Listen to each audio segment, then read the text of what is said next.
The Knicks have had a very exciting offseason. They made a huge upgrade at point guard by adding Jalen Brunson, they re-signed Mitchell Robinson, and many of their young players thrived in Summer League. But a forgotten player on the team is Cam Reddish. But Cam Reddish shouldn't be forgotten because if he pans out, that's huge for the Knicks rebuild. Cam is a huge X factor for next season because he has potential to still be a very good player, maybe even an all-star. But before we discuss this, I'm trying to hit 10,000 subscribers by the end of the year, so please, if you enjoy the content, drop a like on the video and hit that subscribe button. Now let's get started. First, let's do a brief recap of Cam's career. Back in 2017, he was one of the top players in his class. He was a super athletic wing player that could score the ball with ease and create for others. He was ranked the third best player in the 2018 class behind Zion Williamson and RJ Barrett, and he would end up playing alongside them at Duke. While the trio had good chemistry off the court, Cam had a hard time fitting in. He averaged 13 points per game for Duke, but on just 35% shooting, and despite having the reputation as a good shooter, he only hit 33% of his threes. Despite the poor shooting percentages at Duke, teams still believed in his upside, and he was taken with the 10th overall pick by the Hawks. His main player comparison was Paul George, which makes sense because Cam has a similar physical profile to PG at 6'8" with a 7'1" wingspan and with the ability to defend really well. But again, Cam Reddish struggled his first year in the league, averaging 10 points and 4 boards a game on just 38% shooting.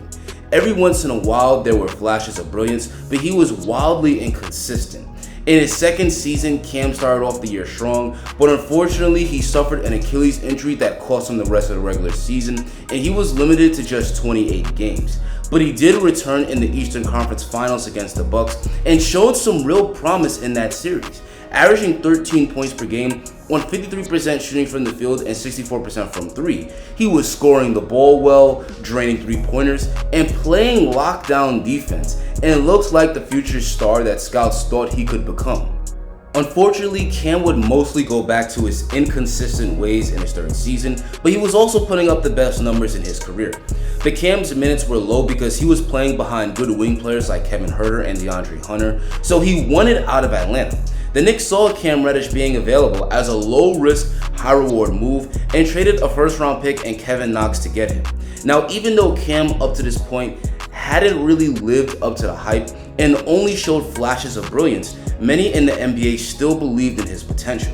His former head coach at Atlanta, Nate McMillan, compared him to Paul George. I think he has a lot of, I see a lot of Paul George in Cam. His length, his ability to defend, working on his offensive game tonight. He shot the ball well, shooting the three as well as putting the ball on the floor, getting to the basket.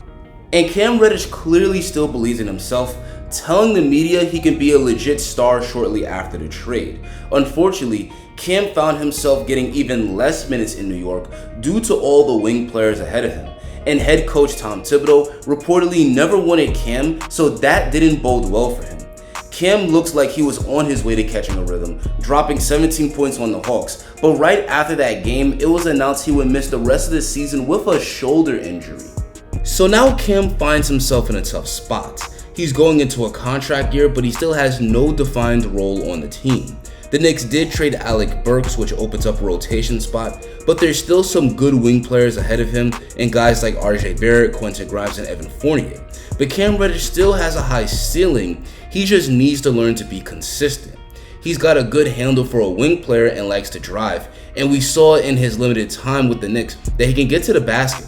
But he's not a great finisher where he gets there, only shooting 55% within 5 feet of the basket.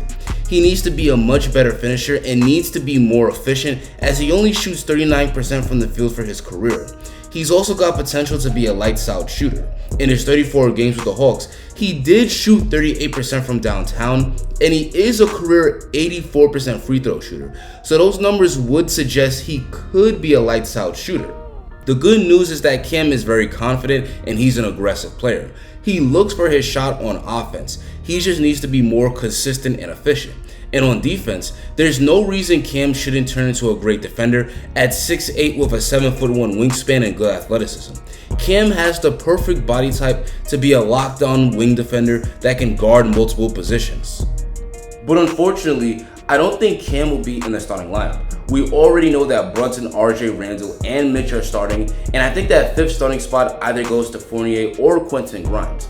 But Cam can still have a high impact on winning as a spark plug off the bench and score 15 or 16 points per game. And if he plays his cards right, maybe he can work his way into the starting lineup as the season goes on if he keeps improving. I don't know if he'll ever live up to the Paul George comparisons because PG is a 7-time All-Star, but I would like to see Cam become a similar player to what Andrew Wiggins is in Golden State.